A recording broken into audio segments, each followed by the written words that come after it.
Magandang araw sa inyong lahat. Shout out nga pala sa ating mga bagong subscribers.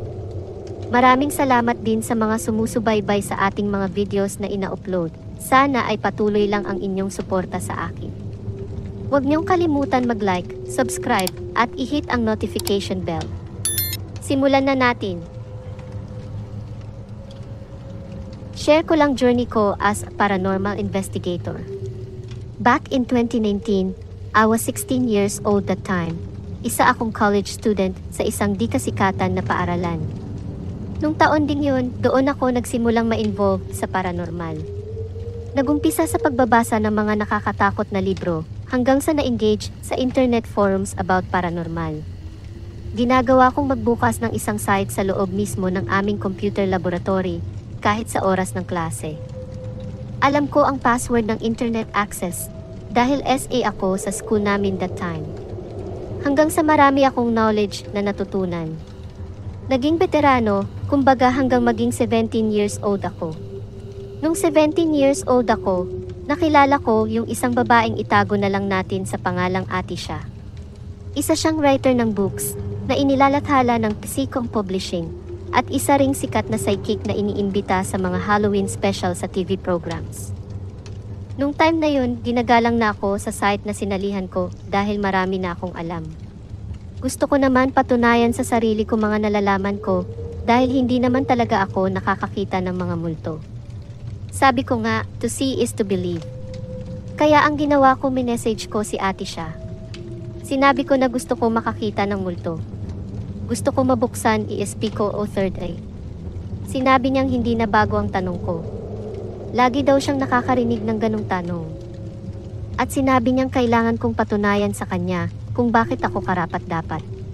Ito ang sagot ko, sa napakasimpleng dahilan, gusto ng iba na makakita ng multo dahil cool daw.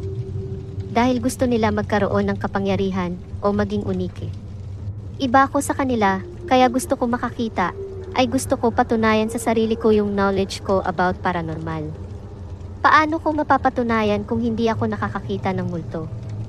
Walang atubiling may itinuro agad na ritual sa akin si Ate siya. About ito sa psychic shielding. Sinabi ko na hindi iyan ang gusto ko. Gusto ko makakita.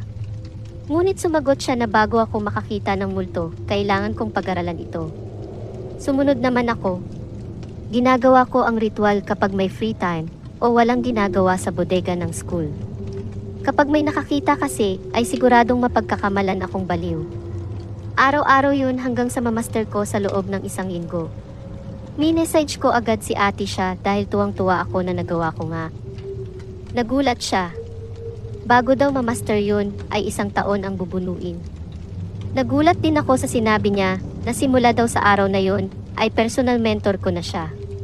Nagkaroon ng cosplay event ang Psychom. Sinabay namin sa forum ang aming Grand Eyeball. Andun din sila Ate siya. Pagdating ko sa venue, ay ang sama ng tingin sa akin ng isang lalaki, si Carl. Pinakilala ako ni Ate siya sa iba pang naroroon. Ang iba ay member ng paranormal group niya, ang iba ay cosplayer na kasama namin sa forum. At mga simpleng membrong katulad ko. Kasama ko din 2 kong kaibigan. Pagtabi ko kay Ate ay nakaka-drive. First time kong makasama ang isang malakas na psychic. Pinakilala niya ako na may kakaiba daw sa akin. Ayaw daw nila akong mapunta sa ibang grupo dahil may kakayahan daw ako na wala sa iba at delikado kapag natutunan ko. Hindi ako naniniwala. Gusto ko nga matawa noon. Pero di ko ginawa. Maganda ang kwentuhan hanggang sa sinabing magbubuo daw ng bagong grupo na kailangan sa misteryo. Kasama ako sa mga sinali sa grupo at isa sa 2 kong kaibigan. Nangyari ito bago mabuo ang grupo nila Anna at Sir Alex. By the way, si Sir Alex ay mentor ni Ate siya at affiliated din sa amin. Hanggang sa mag-uwian na. Pumunta muna kaming CR ng mga friends ko bago umuwi. Kinabukasan nag-login ako sa forum at nabasa ko message ng mga ka-forum ko na ang sama-sama ko daw. Siyempre nagulat ako kaya tinanong ko ano nagawa kong mali. Kinulam ko daw yung isa naming kasama, si Johnny.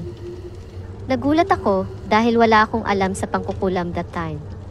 Pinilit ko yun hanggang sa umamin sila na joke lang daw yun. Sabi pa ni Jan, isa pa naming member, ay bilib siya sa akin. Malakas daw ako na psychic dahil kinulam daw ako ng leader namin, si Jay. Gamit ang palipad hangin, pero imbes na ako ang tablan, ay nag-bounce back daw ito at ang tinamaan ay si Johnny. Binuhat daw nila si Johnny pababa at palabas ng SM Mega Mall. Para daw silang nagbuhat ng cruise hanggang labas, to think na maliit na tao si Johnny.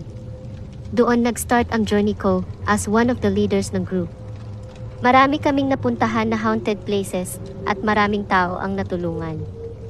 Ako ang nagsilbing spokesman ng group maliban sa isang episode ng misteryo na kasama ako dahil sa inis ko sa isang crew. Doon din naranasan kong makakita ng batang pumasok sa isang estatwa. May kasamang makakita ng multong nakadamit ng Guardia Civil na tumagos lang sa gate. Pinag-aralan ang multong nagsusuicide sa simbahan at makakita ng babaeng kasabay na tumatakbo ng van kahit nakaupo at nakangiti. Ngunit hindi tumagal, umalis ako sa grupo ko sa kadahilan ng kamuntikan na akong mabaliw. Hanggang dito na lang muna. Salamat sa mga nakinig.